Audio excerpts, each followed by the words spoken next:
어렸을 때 우리는 1초는 1분의 60분의 1이며 1시간에는 3600초가 존재한다고 들었습니다. 이 정보는 우리의 일상생활에 깊이 뿌리내리고 있어서 우리는 거의 의문을 제기하지 않습니다. 1초가 실제로 얼마나 지속되는지 어떻게 알 수 있을까요?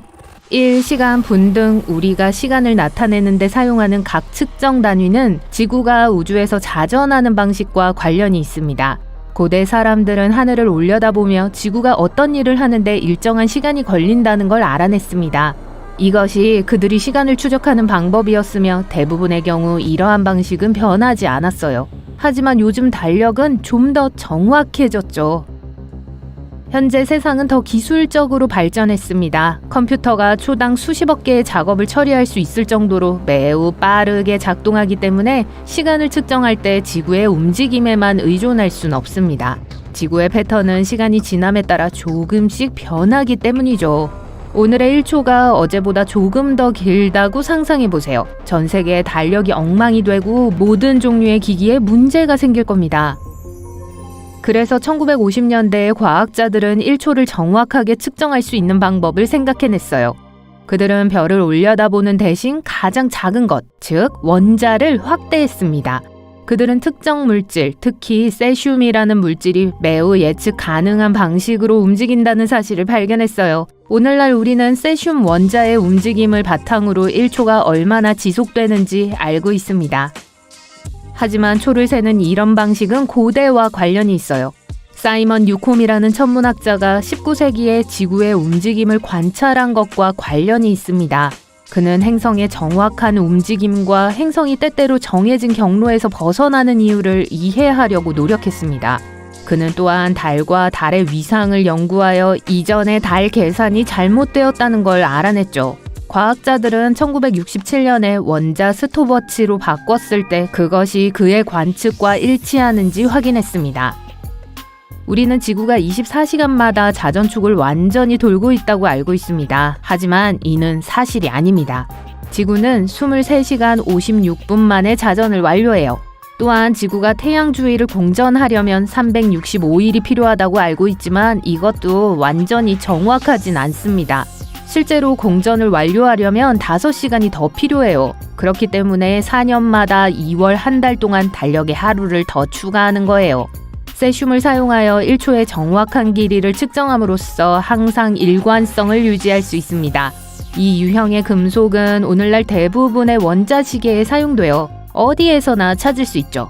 세슘은 자동차와 휴대폰 같은 GPS가 필요한 기기, 서로 전화나 문자를 주고받을 수 있는 거대한 네트워크, 그리고 모든 종류의 연구를 수행하는 과학 실험실에서 사용됩니다. 세슘을 사용하는 원자시계는 이렇게 작동합니다. 각 장치에는 이 특수 챔버가 있습니다. 과학자들은 이것을 마이크로파 공동이라고 부르지만 전자레인지는 아니에요. 또한 세슘 폭으로 가득 차 있습니다. 마이크로파를 이 공동에 넣으면 세슘 원자가 좋아하는 플레이리스트를 재생하는 것과 같아요. 세슘 원자들이 움직이기 시작하고 특정 시간 동안 특별한 방식으로 방사선을 방출하죠. 그런 다음 이 음악은 일종의 원자귀, 즉 기술적으로 말하면 검출기에 의해 포착됩니다. 알려진 비트와 비교하여 일치하는지 확인합니다. 이 두 박자 사이에 차이가 있으면 시계가 스스로 조정합니다. 가수가 노래의 음정을 조정하는 것과 같은 원리입니다. 하지만 모든 원자시계가 세슘을 사용하는 건 아니에요. 일부는 다른 금속을 사용해요. 루비듐이나 스트론튬이죠. 일부는 수소를 사용하기도 합니다. 그러나 원리는 동일해요. 원자를 모니터링하여 시간을 알려줍니다. 어떤 물질을 사용하든 원자시계가 확실히 더 정확합니다. 하지만 원자시계도 100% 정확하진 않아요. 심지어 세계에서 가장 정확한 원자시계 중 하나인 콜로라도주 볼더에 위치한 원자시계조차도 오차가 있을 수 있습니다. 그러나 현재 추정치에 따르면 1억 년의 측정 시간 중 약 1초의 오차가 있을 수 있다고 합니다. 하늘을 보고 시간을 확인하는 것보다는 훨씬 낫죠. 어느 쪽이든 이런 천체 시간 측정은 우리 역사의 일부예요. 수천 년 전 우리 조상들은 달을 이용해 시간을 추적하기 시작했습니다. 그들은 동굴벽이나 뼈조각과 같은 작은 물체에도 달의 위상을 작은 그림으로 그렸습니다. 이는 사람들이 하루 종일 손목에 시계를 차고 있지 않더라도 활동 계획을 세울 필요가 있다는 걸 보여주죠. 약 5,000년 전 이집트로 거슬러 올라가 볼게요. 그곳 주민들은 나일강이 범람하는 동시에 시리우스라는 별이 떠오르는 것을 목격했습니다. 이 홍수는 식량을 재배하는 데 도움이 되었기 때문에 매우 중요했어요. 그래서 사람들은 그림자를 이용해 시간을 알 수 있는 커다란 야외용 시계인 해시계를 고안해냈어요. 심지어 하루를 12시간 단위로 나누었는데 이는 오늘날 우리가 사용하는 시스템과 매우 유사하죠. 이집트인들은 수조에서 떨어지는 액체를 이용해 시간의 흐름을 표시하는 최초의 물시계도 만들었어요. 이에 영감을 받은 아시아 사람들은 시간을 알려주는 더 나은 방법을 고안해냈습니다. 물 대신 얼지 않는 수은을 사용했습니다. 모래시계는 모래가 들어있는 아름다운 타이머로 약 1000년 전에 등장했습니다. 물시계와 마찬가지로 중력을 이용해 시간을 측정했습니다. 또 다른 재밌는 발명품은 양초시계예요. 양초가 얼마나 빨리 녹는지를 보고 시간을 알았다고 상상해보세요. 14세기의 유럽은 최초의 기계식 시계를 만들었는데 이는 현대시계로 가는 큰 발걸음이었습니다. 초기의 시계는 그다지 정확하진 않았지만 계속 개선되었습니다. 16세기에 이르러 시계는 흔들리는 진자 덕분에 훨씬 더 정확하게 시간을 알려줄 수 있게 됐습니다. 시간 기록이 계속 발전하면서 모든 일이 순조롭게 진행되진 않았습니다. 한때 과학자들은 시간에 대한 보편적인 표준을 만들려고 노력했습니다. 흔들리는 진자를 사용했지만 중력 때문에 지구의 모든 곳에서 동일하게 작동하지 않았습니다. 중력은 지구의 어느 위치에 있느냐에 따라 달라질 수 있기 때문이죠.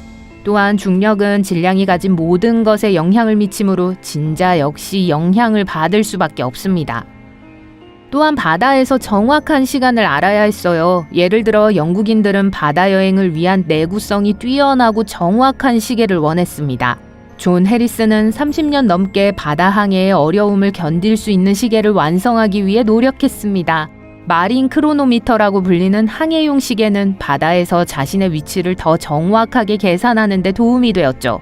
이것은 항해 분야에서 중요한 단계였지만 여전히 천체를 관찰하는 데 의존해야 했습니다. 그럼에도 불구하고 해리슨과 같은 발명가 덕분에 시계는 점점 더 작아지고 개선되었습니다. 거대한 금속 장치로 시작된 시계는 결국 주머니에 들어가는 크기가 됐어요. 요즘에는 TV, 시계, 휴대폰, 자동차 등 어디서나 시간을 확인할 수 있는 방법이 있어요. 하지만 배터리가 다 떨어졌거나 어떤 이유로 시간을 알려줄 사람이 주변에 없다면 언제든지 기본으로 돌아갈 수 있어요. 하지만 밖으로 나가야 합니다. 먼저 몸을 태양으로 향하게 섭니다.